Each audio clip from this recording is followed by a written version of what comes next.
반갑습니다. 산골의 아침입니다. 오늘 말씀 잠언 5장 21절부터 23절입니다.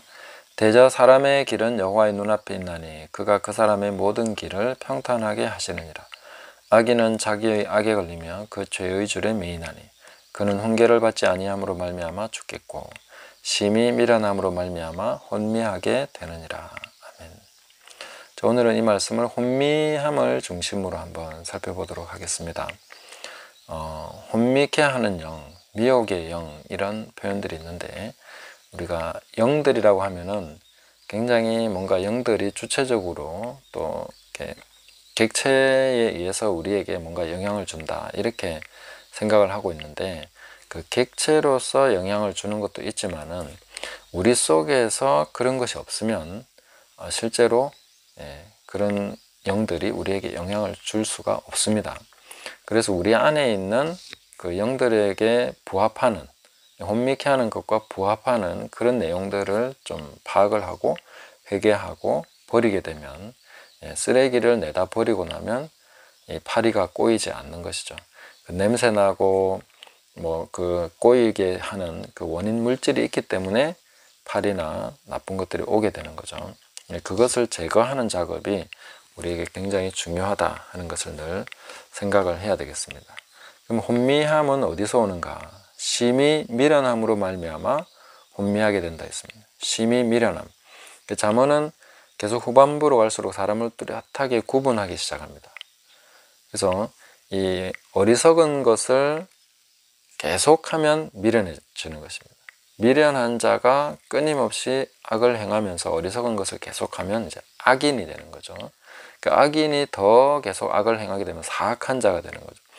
이런 식으로 이제 잠언은 그 사람이 악해지는 그 단계 혹은 그 내용들을 잘 구분해서 얘기를 해주고 있습니다. 그 미련함이라는 것은 잘못된 것을 반복하는 것입니다. 잘못된 것을 왜 반복을 하게 될까요?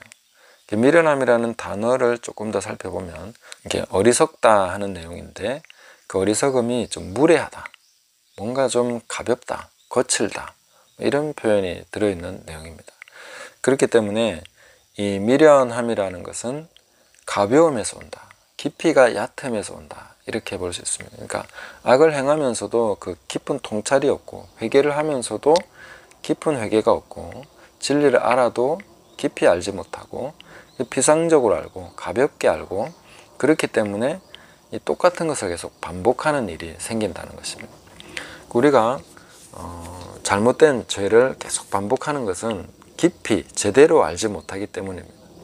회개를 해도 제대로 정확하게 회개를 하지 못하고 피상적인 회개만 하기 때문에 또 반복할 수밖에 없습니다.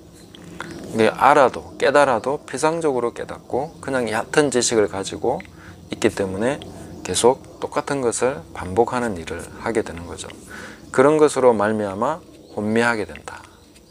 그래서 잘못된 것을 계속 반복하다 보면은 어떤 것이 진짜인지 이제 알지 못하게 됩니다. 그래서 성경 말씀이 약속하고 있는 것에 대해서 의심하게 되고, 그런 결과가 나오지 않으니까 딴 사람은 되는 것 같은데 나는 안 되고, 계속해서 한 것 같은데 기도도 계속했고 회개도 계속했고 하라는 거 다 해봤는데 안 되더라는 거죠.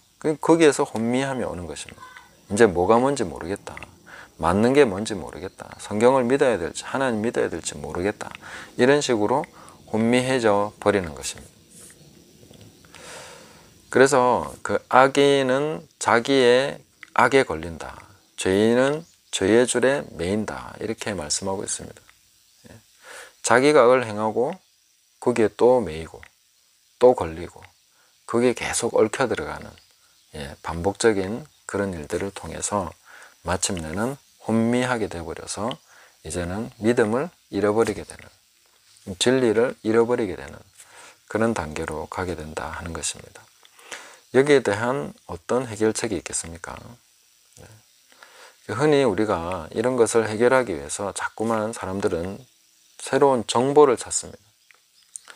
뭔가 내가 모르는 뭔가를 알게 되면 이 부분에서 벗어날 수 있을 거야, 내가 뭘 몰라서 지금 이렇게 되고 있는 걸 거야, 이런 식으로 계속 생각을 하는 거죠. 그래서 비결이라는 것 혹은 뭔가 해결책이라는 것, 뭔가 방법을 계속 찾아가면서 새로운 정보를 얘기해주는, 이렇게 하면 됩니다 하고 말하는 그런 가르침들을 쫓아가기 쉽습니다. 그게 이제 성경이 말하는 귀가 가려운 것이죠.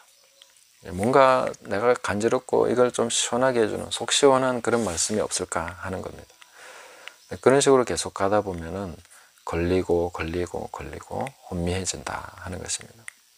벗어날 수가 없습니다. 그러면 어떻게 해야 되겠습니까? 이것은 더 많은 정보가 필요한 것이 아니라 내가 알고 있는 예수님께 더 간절히, 더 가까이 예수님을 더 계속해서 바라보고 묵상하고 묵상하되 깊이 묵상하는 것입니다. 예수 그리스도를 깊이 생각해라. 네.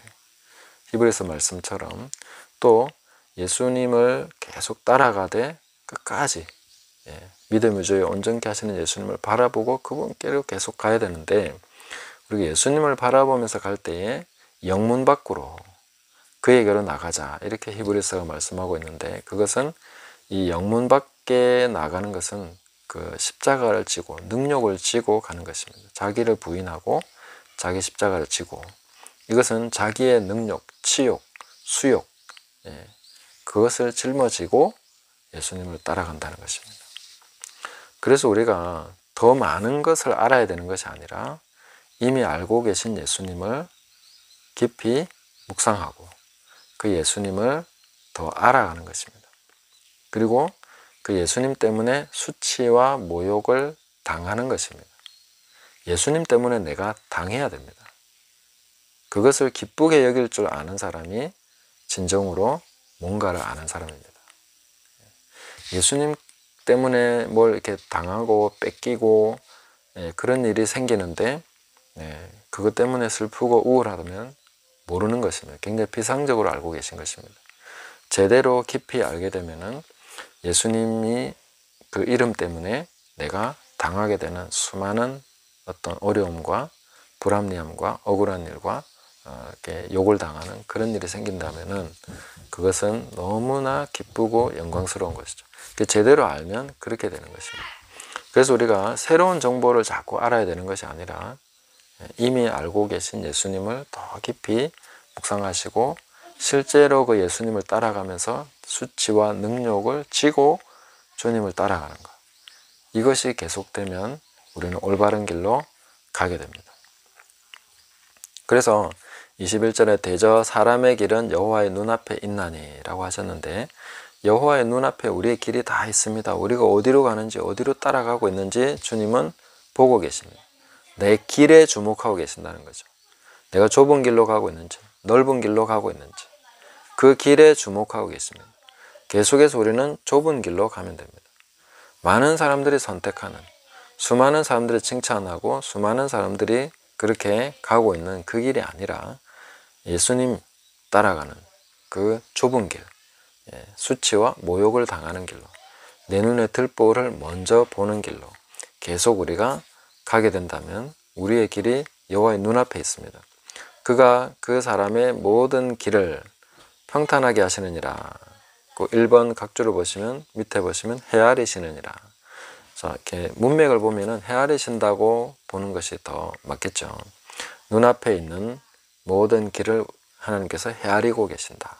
그런데 그 헤아리고 계신 것이 우리가 생각하면 그래, 우리는 그 눈앞에서 쫄여가지고 무서워가지고 벌벌 떨어야 돼.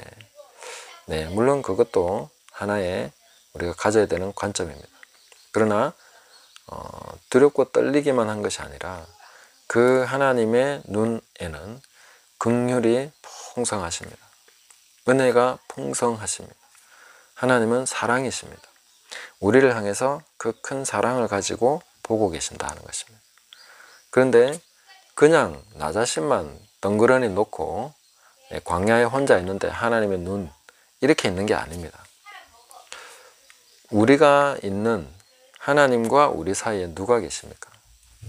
우리는 예수 그리스도로 말미암아 아버지께로 갈 수 있습니다. 아버지께서도 예수 그리스도로 말미암아 우리에게 알려지실 수 있습니다. 그래서 예수님을 제외하고 우리가 하나님을 알아가는 것이 아닙니다. 예수님을 통해서 하나님을 알아야 됩니다.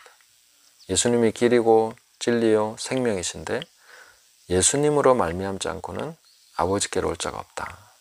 그리고 아들과 그 아들의 소원대로 계시를 받는 자 외에는 아버지를 알 자가 없다.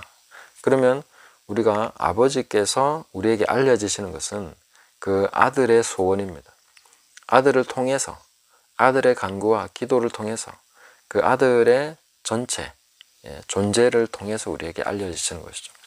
그래서 예수님을 따라가고 그 길을 계속해서 가는 사람은, 그 깊이 가는 사람은 하나님의 눈에 깊은 사랑도 더 많이 보게 될 것이고 느끼게 됩니다. 그 눈이, 불꽃 같은 눈이 두려움의 대상이 아니라 내 길을 살펴보시고 나를 돌보시는 그 따뜻한 사랑의 눈길로서 느껴지시고 받아들여지시고, 그렇게 함으로써 나의 갈 길을 비춰주시는 등불이 되시고 빛이 되시는 그 하나님의 말씀과 또 같이 가는 그런 것을 우리가 계속해서 경험하면서 가야 됩니다. 그래서 이제는 뭐 새로운 정보를 더 많이 얻으려고 할 것이 아니라 내가 알고 있는 예수님을 얼마나 충실하게 따르고 얼마나 깊이 갈 수 있느냐 하는 그런 부분에 대해서 계속해서 보셔야 되겠습니다. 그런 것이 우리가 가야 되는 길이라는 것을 알아야 되겠습니다. 그래서 아기는 자기가 걸려 넘어져도 뭐에 걸렸는지 모릅니다. 피상적으로 살아가는 사람들은 확실한 빛에 거하지 않기 때문에 계속해서 똑같은 것에 걸려 넘어집니다. 우리가 그와 같은 잘못을 반복하지 않기 위해서 예수님을 더 깊이 바라보시고 더 의지하셔야 됩니다. 잘 모르겠으면 자꾸 비결을 찾을 것이 아니라 주님께 도와달라고 하십시오. 주님께 나를 구해달라고 하십시오. 베드로가 물에 빠질 때 그냥 주여 나를 구원하소서. 뭐 믿음이 부족해서 빠지는 거 어쩌겠습니까? 뭐 어쩔 수 없지 않습니까? 그때 막 헤엄치고 뭐 그런 방법을 찾지 마시라는 겁니다. 그냥 주님 나를 구원해 주십시오. 베드로가 뭐 헤엄칠 줄 몰라서 그래 말했겠습니까? 주님께 손을 내밀고 주님 나를 구원해 주십시오. 유일한 구원자 되신 예수님 나를 구원해 주십시오. 그렇게 우리가 계속 나가면서 그 주님께 더 계속 붙어야 되겠습니다. 주님께 자꾸 붙어야죠. 그러다 보면 이제 우리가 더 깊이 이 피상적인 것을 버리고 반복되는 이 죄를 범하는, 반복되는 잘못을 범하는 그 어리석음에서 미련함으로 나가는 그런 것이 아니라 더 명확하게 잘못된 것이 무엇인지, 내 눈에 들보가 무엇인지 보고 빼게 되고, 그렇게 되는 과정들을 통해서 우리가 제대로 보게 되는 거죠. 마침내 혼미함이 사라지고 명확한 것들이 펼쳐지기 시작합니다. 계속해서 분명해지고 분명해지고 또 분명해집니다. 나 자신에 대해서 분명해지고 다른 사람에 대해서도 점점 더 분명해집니다. 가면 갈수록 분명해지는 것이 좋은 것입니다. 가면 갈수록 오리무중으로 빠지는 것은 바람직하지 않습니다. 그래서 혼미하게 되는 것은 미련한 것으로 말미암았다. 미련한 것은 잘못된 것을 반복하는 것이다. 그 잘못된 것은 피상적인 삶으로부터 오는 것이라는 거죠. 그런 것을 우리가 좀 깨달아가면서 깊이 하나님 은혜 안에서 거하고 그 좁은 길로, 그 주님만을 따라가는 그 길로 수치와 모욕을 당하면서 계속해서 주님 따라가는 좁은 길로 가는 저와 여러분 되시기를 예수님의 이름으로 축복합니다. 감사합니다.